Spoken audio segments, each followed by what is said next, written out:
Welcome to Geetamrit. Bhagavad Gita में जीवन के मूल प्रश्नों का उत्तर मिलता है। मैं कौन हूँ? आत्मा क्या है? आत्मा का स्वरूप कैसा है?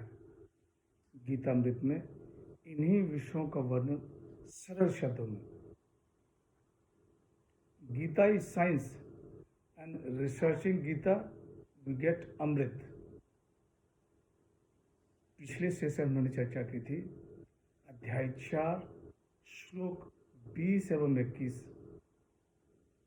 आज के चर्चा का विषय है अध्याय 4 श्लोक 22 एवं 23।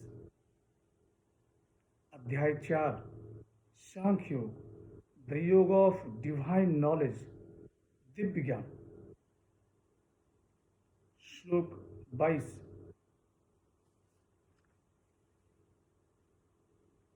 यदृक्षा लाभ संतुष्टो द्वंद्वातीतो विमत्सरः समः सिद्धावसिद्धौ च कृत्वापि न निबध्यते। विमत्सरः ईर्ष्या रहित, स्वतः जो प्राप्त हो जाए उसमें ही संतुष्ट रहने वाला, जो द्वंद्व से मुक्त है और ईर्ष्या नहीं करने वाला मनुष्य कर्म करके भी नहीं बनता। He who is satisfied with whatever comes by chance, who has passed beyond dualities, who is free from jealousy, who remains the same in success and failure, even when he acts, he is not bound.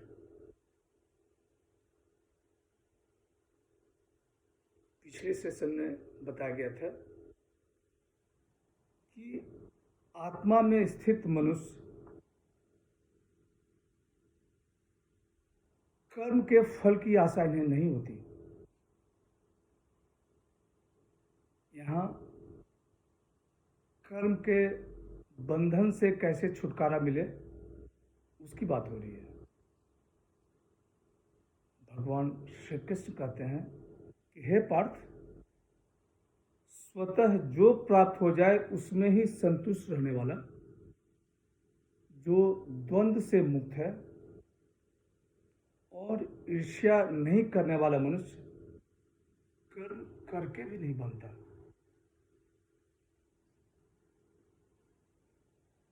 यदृक्षा लाभ संतुष्ट हो, जो आत्मा में स्थित है उन्हें स्वतः जो मिल जाए उसी में संतुष्ट रहते हैं।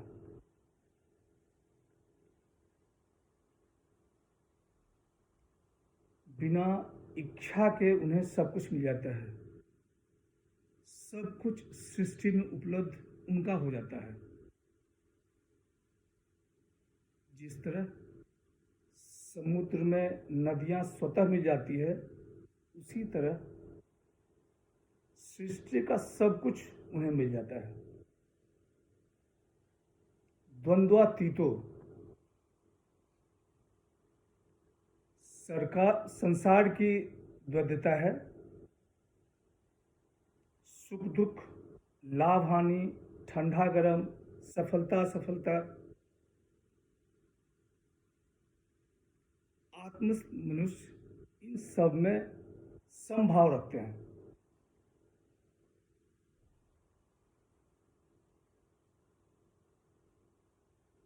विमत्सरः, ईर्ष्या से पड़े। जब हम बाहर देखते हैं उसका मकान मेरे मकान से बड़ा कैसे, उसकी कार मेरी कार से बड़ी कैसे, उसका मोबाइल मेरे मोबाइल से अच्छी कैसे, तब ईर्ष्या आती है। लेकिन जब हम अपने अंदर झांकते हैं तो सब में आत्मा का वास, सब में वही परमात्मा का अंश, फिर ईर्ष्या कैसी?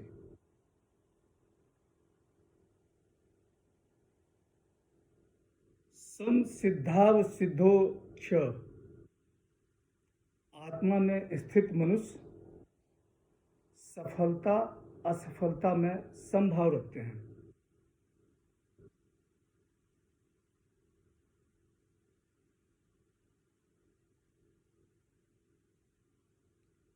यहाँ अर्जुन को युद्ध के लिए प्रेरित किया जा रहा है।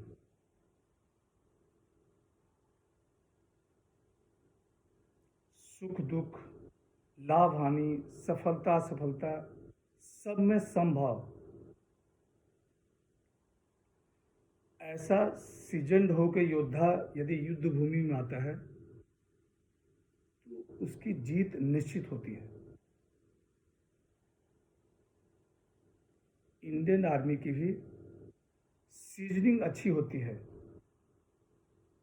ठंडा गर्म, कहाँ -45 डिग्री टेम्परेचर लद्दाख का और कहाँ +45 डिग्री टेम्परेचर राजस्थान के रेगिस्तान का। और तभी चट्टान की तरह खड़े हैं 2.5 साल से चाइनीज आर्मी के अगेंस्ट में। श्लोक 23, गत संगस्य मुक्तस्य ज्ञानावस्थित चेतसः यज्ञायाचरतः कर्म समग्रम प्रविलीयते। प्रविलीयते, विलीन हो जाना। जो आसक्ति रहित एवं मुक्त है, जिसका चित्त ज्ञान में स्थित है, यज्ञ के लिए आचरण करने वाले ऐसे मनुष्य के समस्त कर्म ब्रह्मा में लीन हो जाते हैं। One who is devoid of attachment, who is liberated, whose mind is firmly founded in wisdom, who does work as a sacrifice,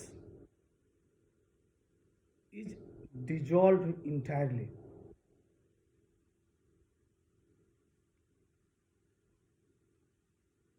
यहाँ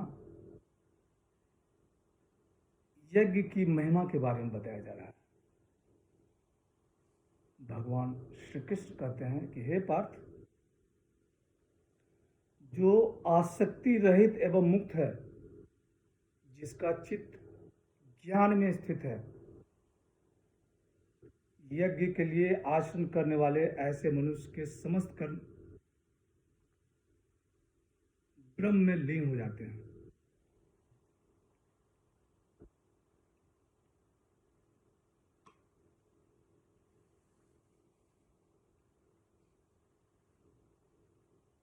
गत संगस्य, जिसके मन से आसक्ति चला गया हो,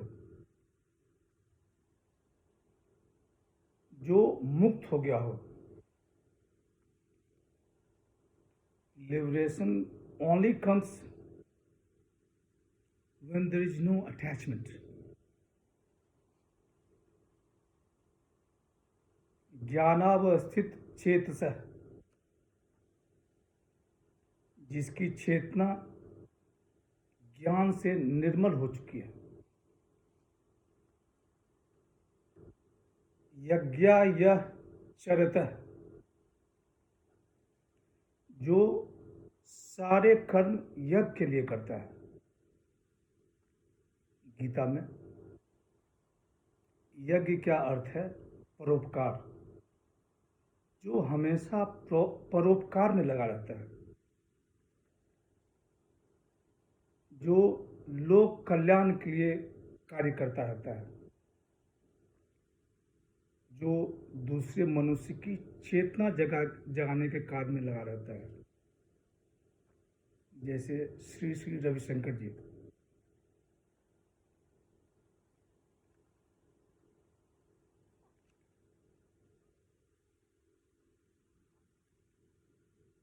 साधक ध्यान में एक पल के लिए आत्म साक्षात करते हैं, लेकिन फिर वो लौट के इस दुनिया में ही आते हैं और तब वे यज्ञ में लग जाते हैं। समग्रम प्रविलीयते, ऐसे मनुष्य के सारे कर्म ब्रह्म में लीन हो जाते हैं। इनके कर्म की आसक्ति खत्म हो जाती है। आत्म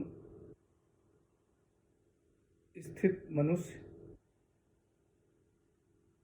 इनके सभी कर्म ईश्वर को खुश करने वाले होते हैं।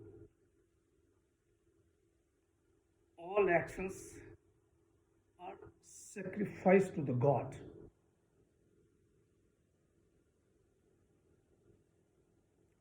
साधकों की रुचि, विश्वास और योग्यता भिन्न होते हैं, अतः इसके कारण